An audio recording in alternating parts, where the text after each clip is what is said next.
talking about language spoken at home in the American Community Survey using the 2023 data. I'm Adam Bickford. I'm the Outreach Coordinator for the State Demography Office. I have my colleague Neil Marquez, who is our new forecast demographer. He's going to be helping us out with some support, and he'll be moderating questions. So please feel free to add any questions to the Q&A session, and we'll talk a little bit about this data in this paper. We've written about language spoken at home and limited English language speakers in a recent research brief available on the SDO website. You can download that, take a look at that. We are going to be talking a little bit about some of the results from that paper, and then talking in some detail about working with ACS language tables. These tables are peculiar and particular, and I think it really helps to have a good idea about what language categories are available, at what geographies, and how to use different tables to get some information about a particular area, knowing, unfortunately, that you may not be able to get 100% of the information that you may want from these tables. And we'll talk a little bit about how you're going to deal with that. And then finally, in a blatant moment of advertising, we're going to talk about the summit, our State Demography Summit, which is coming up in November, and how tickets go on sale on Wednesday. So here we go. So, the American Community Survey asks about the language each household member speaks, each household member over age 5, what they speak at home, and how well they can speak English. The ability to speak English is also known as English proficiency, although the Census Bureau uses the term limited English speakers to identify folks who speak English less than very well, who report speaking English less than very well. This is all kind of important because it's important that folks have access to documents that they can understand and they can use as part of their civic life. The state of Colorado has recently passed several pieces of legislation mandating that ballots be legible in the majority languages in a given county. And then the federal civil rights legislation also sets standards for multilingual documents. The ACS language tables are really good resources for understanding large-scale language changes of the language spoken at home and to meet these reporting requirements. You can see the two pieces of legislation, the multilingual ballot access for voters that applies to the county level, and then just recently passed the Colorado Voting Rights Act, which applies to the municipal level. Both of these laws require that counties and municipalities meet specific requirements to publish ballots in Spanish. They also have provisions to publish materials in other languages, but no county has actually met those criteria yet. So I want to highlight this, that when you get to smaller areas, basically smaller than a county, the ACS language tables can be a little problematic, especially when it comes to the language detail that's available and precisions of the estimates, because as we've spoken about before, ACS language tables are derived from a sample survey. There is always imprecision associated with all of the estimates, and they have language limitations in terms of detail to protect respondent privacy. So, One question that we always get is just how many languages, what is the layout of language spoken at home in Colorado? You can see that about 16% of persons over age 5 report speaking another language, and that's about 890,000 people. The most common language is non-English language is Spanish, and then 5% report speaking another language at home, and it's in that 5% some of the difficulties of the ACS tables come to light. We also, make a distinction about limited English speaking or English proficiency. And here we have two different definitions for what English proficiency or English limited speaking individuals constitute. The Census Bureau defines limited English speakers as people who report speaking English less than very well. And on this slide, this is for Spanish speakers. You see that 65% of the total population say that they speak English, say they speak Spanish, also say they speak English very well. The U.S. Department of Justice uses a different definition for what is English proficiency, and those are people who speak English well or very well. So for the same total population, the percentage of Spanish speakers who are English proficient, I have to do math in my head now, is closer to 80%. And you can see that this varies by age. As we look at this other slide, which is folks who speak another language, you see the same general pattern. Now, the reason these things vary by age is because most persons under 18 are enrolled in school, and they're either receiving bilingual instruction or English only instruction, as opposed to the older population. And the older population also includes the population of retirees. These may be folks who have moved to the United States as they're elder, as they're older, and they, don't have the same opportunities to learn English as children do. So we'll have an opportunity to talk a little bit about that in a second. When we look at counties, Spanish speakers, are concentrated in really 6 or 7 different counties, most clearly in the San Luis Valley. Although the San Luis Valley counties, you can see that there's Mineral, which has got the lowest percentage of a Spanish-speaking population at 0.1%, and Cosilla, which has got the highest percentage at 31. Additionally, you see folks in Garfield and Eagle and a couple counties out in the Eastern Plains and Adams County have relatively high percentages of people identifying as speaking Spanish at home. When we look at, speaking another language, there's like a total of about 5% of the population, and it goes from Jackson and Lincoln County, which don't have any people who report speaking another language, to about 11% in Arapahoe County.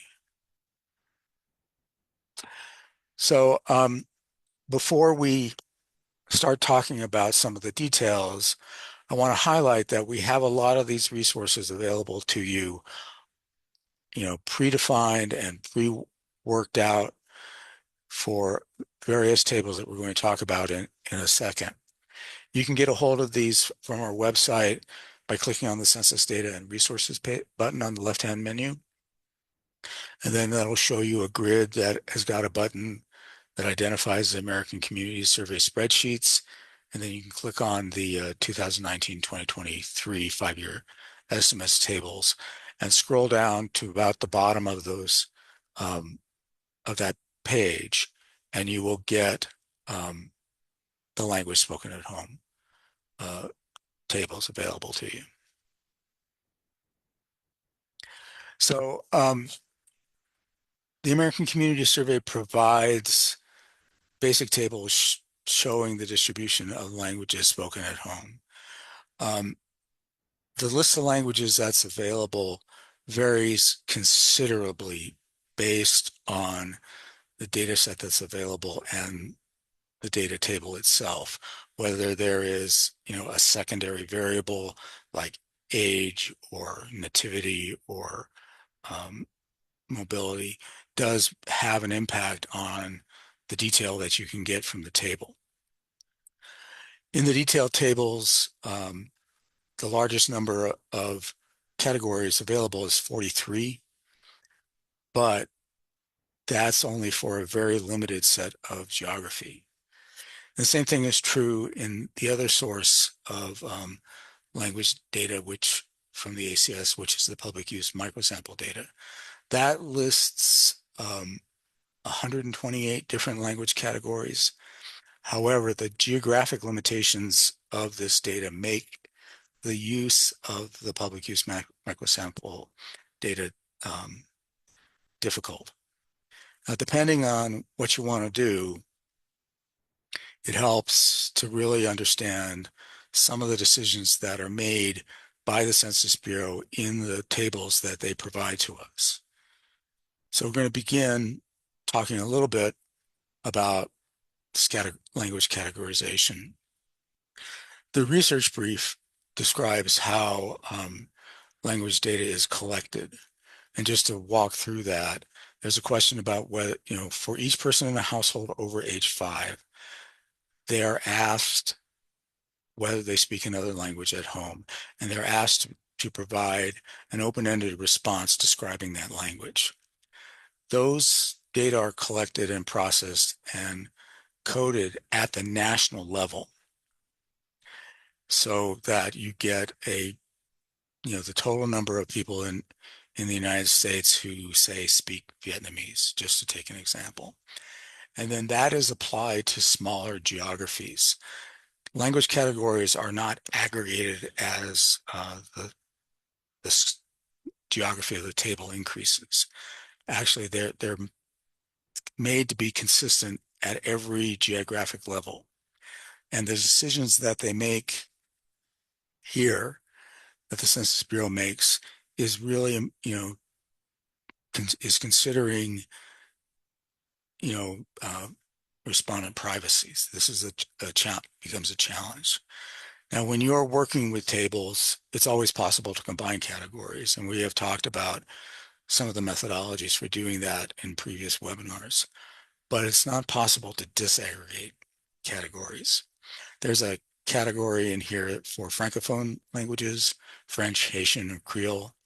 It's not possible, given our tables that we have available, to break that out into French and specifically Haitian and specifically Creole. So let's talk a little bit about the PUMS data. More than once, I've had folks look at the PUMS data and see this 128 languages, and they want to get it for their census tracts.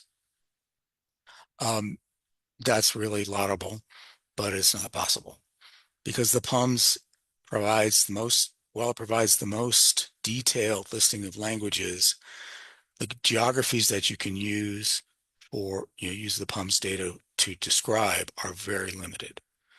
So the PUMS data is available in 2 geographies for a given state. First of all, they're for the state as a whole, and then something that is called the public use microdata areas, or the PUMAs.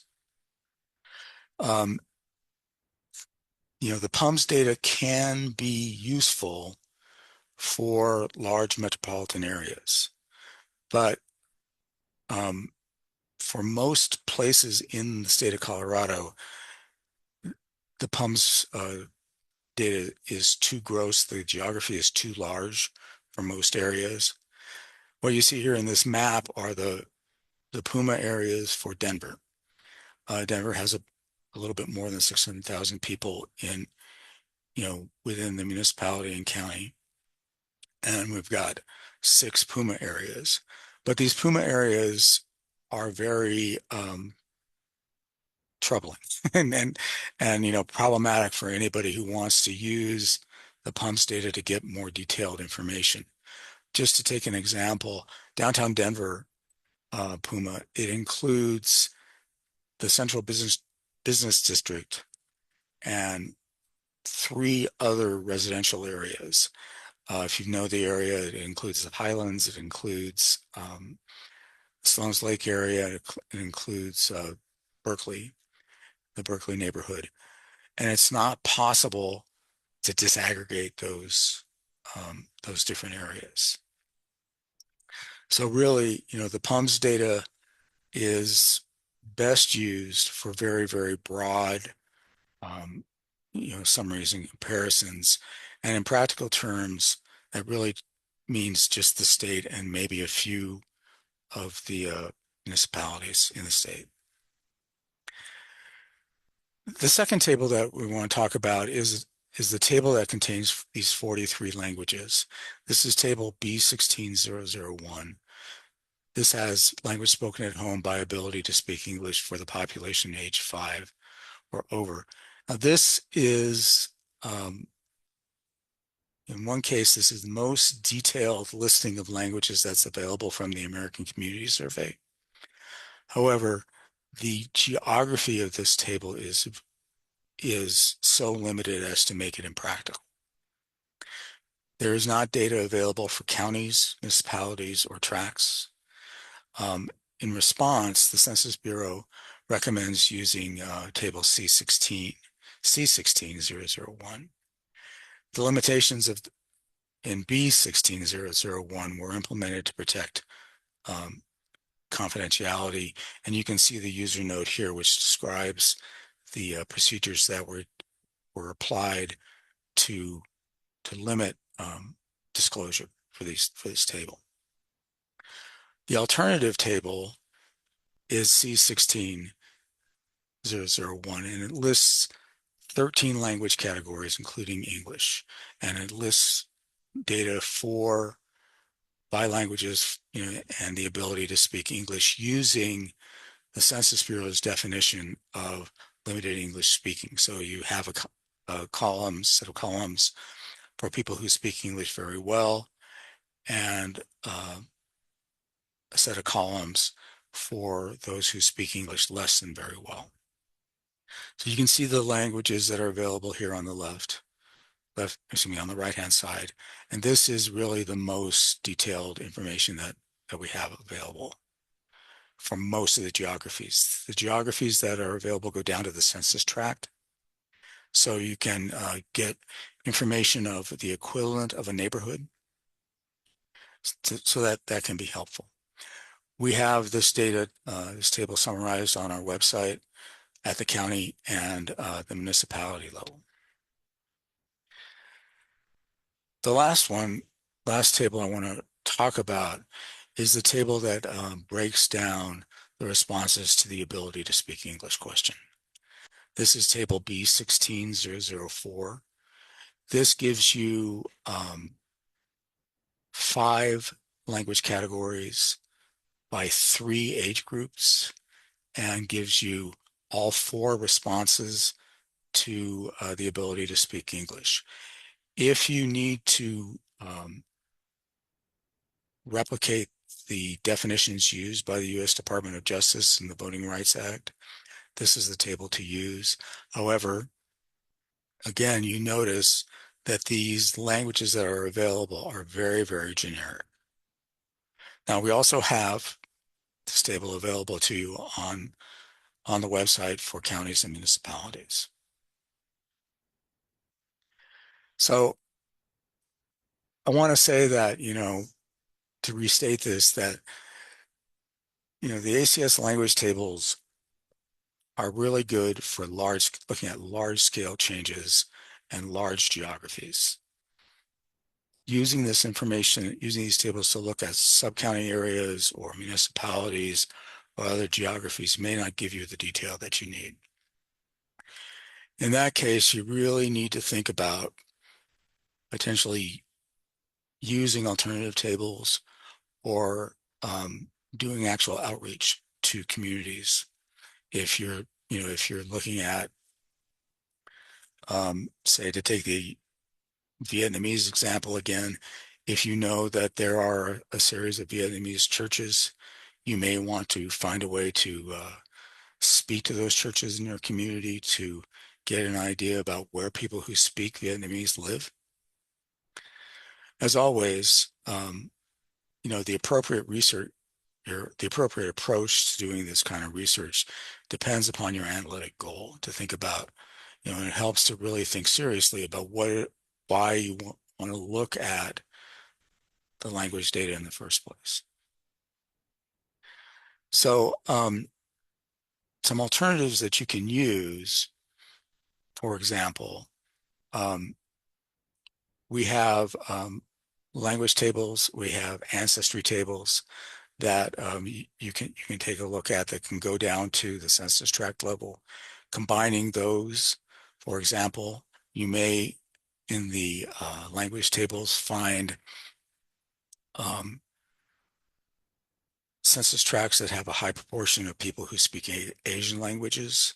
And then you can look at the ancestry tables to get a general idea about what the distribution of different ethnicities, Asian ethnicities, and the ancestries are within that, within that tract. But you also have to recognize that we're often dealing with relatively small populations, and that estimates are going to be subject to imprecision. I want to go back just a second to talk about Arapahoe County as an example.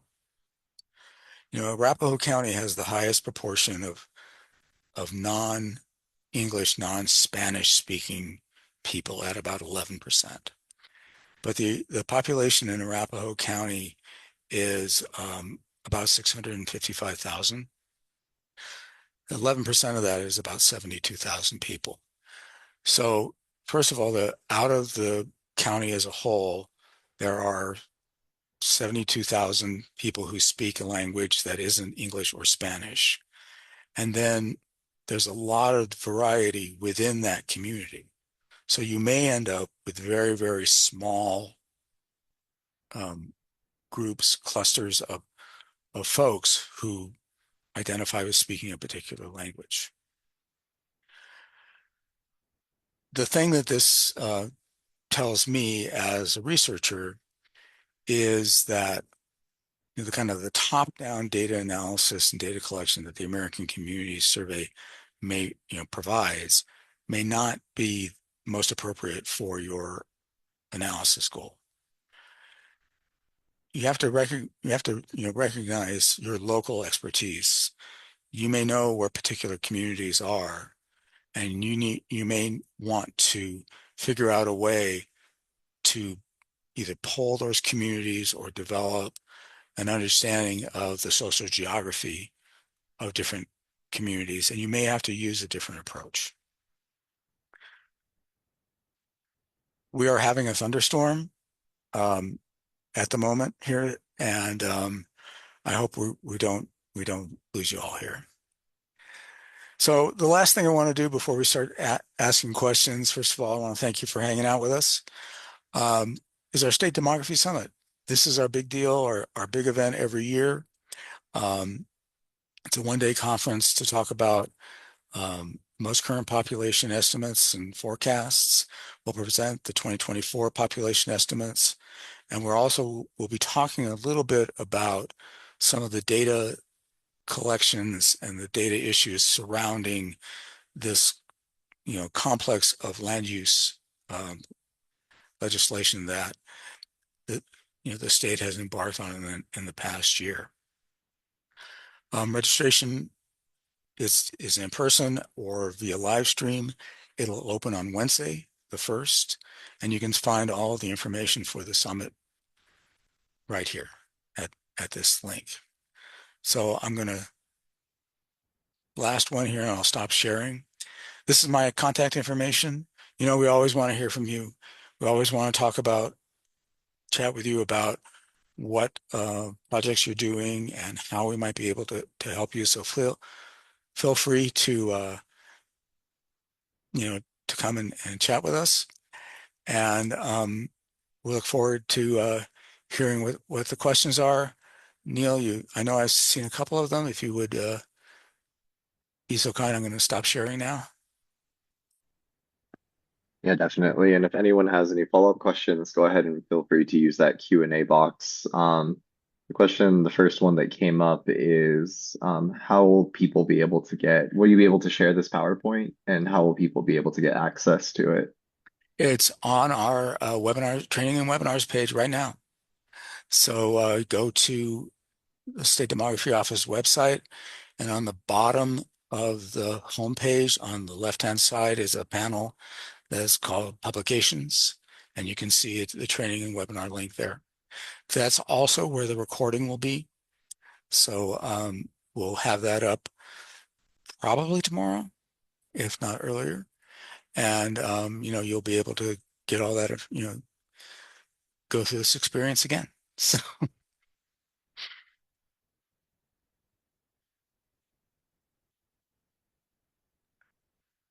And I'll just hold and yeah, go ahead. Mention again, just go ahead and use that Q&A box. If there's any follow-up questions, I'll maybe wait a minute or two.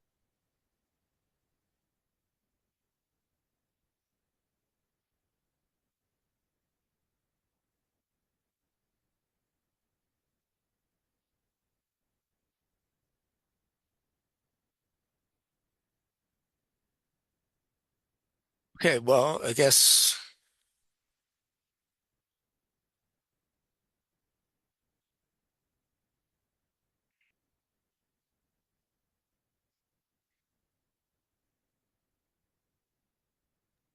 not. Well then, Oh, thanks. wait, one Oh, sec. yay. Okay. So I have a question, kind of general SDO question. How do you recommend if we are updating our demographic data collection options for the state for our clients? And I'm not sure who typed this, but I believe this is it just says anonymous attendee. But Mhm. is this in respect to specifically language spoken?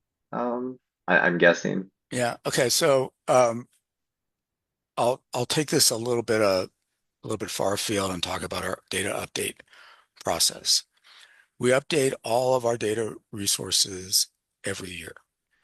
The first set of updates will be our team are working on them right now, and they will be started to be available just prior to the State Demography Summit.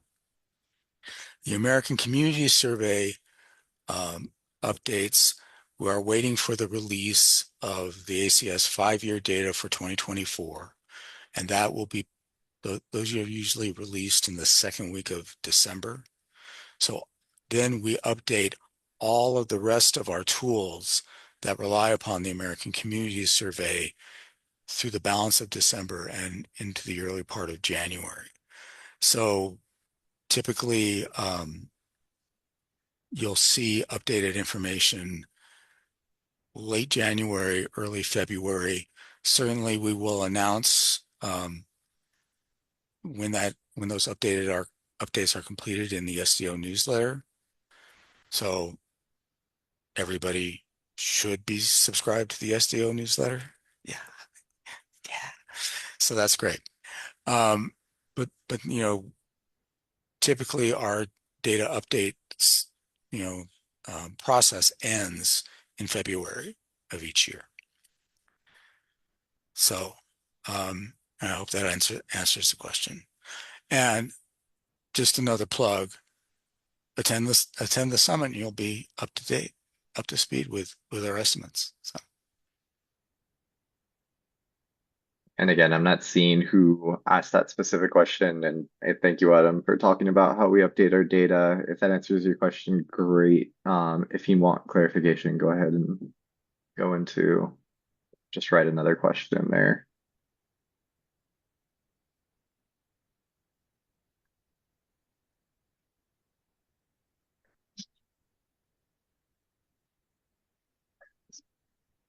Just some thank yous, Adam, for this presentation. Okay, Yeah, and even if y'all don't have a question here and now, Adam's generously sharing his email on there, and you can reach out to him. But we also have a specific link on our webpage for asking questions related to this or anything demography related, so that you can follow up at any time, as Adam had mentioned earlier in the presentation. So again, I always like to say this is the start of the conversation, not the end. And so, yeah, feel free to reach out to us if we didn't address anything in specific here. great. Thanks, Neil. And again, thank you all for hanging out with us. And we'll give you half your period back. So that's cool. I'm going to stop the recording and then close the webinar, and we'll see you all later. Bye.